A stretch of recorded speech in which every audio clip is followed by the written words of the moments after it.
बात 1952 की है। स्वतंत्र भारत में पहले चुनाव का ऐलान हो चुका था।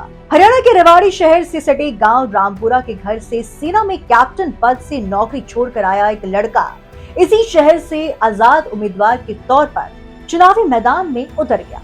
जीत नहीं मिली, लेकिन राजनीति के तमाम तौर तरीके सीख गया। हम बात कर रहे हैं हरियाणा के धाकड़ नेता राव बीरेंद्र सिंह की, जो स्वतंत्रता सेनानी राव तुलाराम के वंशज थे। इनकी राजनीति धाक उस समय देश प्रदेश की छोटी बड़ी सरकारों में धमाल मचा रही, जिसका अंदाजा आप इस बात से लगा सकते हैं कि जब उस समय की देश की सबसे ताकतवर नेता इंदिरा गांधी को राव बीरेंद्र सिंह का साथ पाने के लिए हवाई चप्पल में ही रामपुरा हाउस आना पड़ा था। बता दें कि 1952 में राव बीरेंद्र का अपने पहले चुनाव में हार का सामना करना पड़ा, जिसके बाद उन्होंने इसी साल किसान मजदूर पार्टी नाम से अपनी पार्टी बना ली। 1954 में वो अंबाला मंडल से पंजाब विधान परिषद में निर्दलीय सदस्य चुन लिया गया। सरदार प्रताप सिंह कैरो मंत्रिमंडल में उन्हें परिवहन और राजस्व मंत्री का जिम्मा दिया गया। आगे चलकर वो युवा नेता पंजाब से अलग होकर 1 नवंबर 1966 में नया राज्य बने हरियाणा में 24 मार्च 1967 को संयुक्त विधायक दल के बल पर दूसरे मुख्यमंत्री बन गए। साल 1977 इमरजेंसी के बाद हुए लोकसभा चुनाव में कांग्रेस बुरी तरह हार गई। 352 सीटें जीतने वाली कांग्रेस महज 154 सीटों पर सिमट गई। इंदिरा अपनी भी सीट नहीं बचा पाई। अलग अलग दलों को मिलाकर बनी जनता पार्टी 295 सीटें जीतकर सत्ता पर काबिज हुई।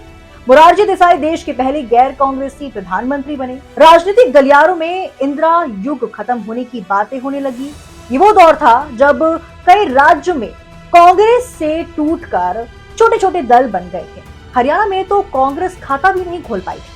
23 सितंबर 1978 इंदिरा गांधी कहीं जाने की तैयारी में थी। उनके करीबी नेताओं को भी ज्यादा पता नहीं था। दोपहर होते होते इंदिरा हवाई चप्पल में ही हरियाणा के रेवाड़ी वाले रामपुरा हाउस पहुंच गई। रामपुरा हाउस यानी अहिरवाल क्षेत्र के राज परिवार की हवेली, जिसके मुखिया राव बीरेंद्र सिंह ने 10 साल पहले कांग्रेस तोड़कर नई पार्टी बना ली थी। 9 महीने मुख्यमंत्री भी रह चुके थे। दोनों के बीच देर तक बातचीत हुई। आखिरकार इंदिरा ने बीरेंद्र सिंह को उनकी विशाल हरियाणा पार्टी का कांग्रेस में विलय करने के लिए मना लिया। 2 साल बाद यानी 1980 में इंदिरा गांधी ने केंद्र में जोरदार वापसी की। तब राव बीरेंद्र सिंह को 4 विभागों का मंत्री बनाया गया। इंदिरा गांधी ने राव को कृषि, सिंचाई, ग्रामीण विकास, खाद्य और आपूर्ति जैसे महत्वपूर्ण विभागों का जिम्मा सौंपा। इंदिरा के प्रधानमंत्री पद की शपथ लेने के बाद दूसरे नंबर पर राव बीरेंद्र सिंह सबसे ताकतवर मंत्री के तौर पर राजनीति को अपने मिजाज से चला रहे थे। उनके सामने चुनाव लड़ने का मतलब तूफान को अपनी हवा से पीछे धकेलना था। राव बीरेंद्र सिंह हरियाणा के मुख्यमंत्री और 3 बार केंद्र मंत्री रहे। उनकी बहन सुमित्रा देवी 4 बार विधायक रही। 3 बेटों में से 2 राजनीति में उतरे। बड़े बेटे इंद्रजीत सिंह 4 बार केंद्र मंत्री रहे। आज राव की तीसरी पीढ़ी राजनीति में है। बता दें कि राव बीरेंद्र सिंह ने दिल्ली के सेंट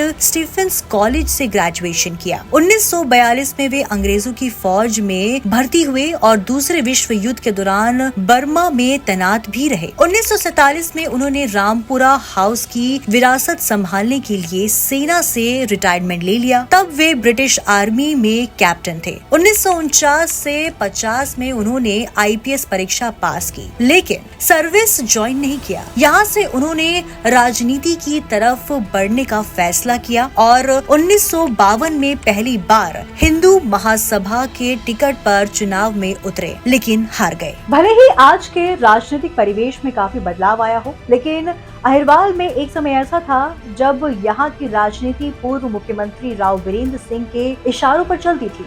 राव बीरेंद्र का निधन 30 सितंबर 1909 को गुरुग्राम में हुआ था। निधन से कई साल पहले ही वे राजनीति से दूर हो गए थे, लेकिन अहम मुद्दों पर उनकी टिप्पणी राजनीति में गर्मी पैदा करती रही।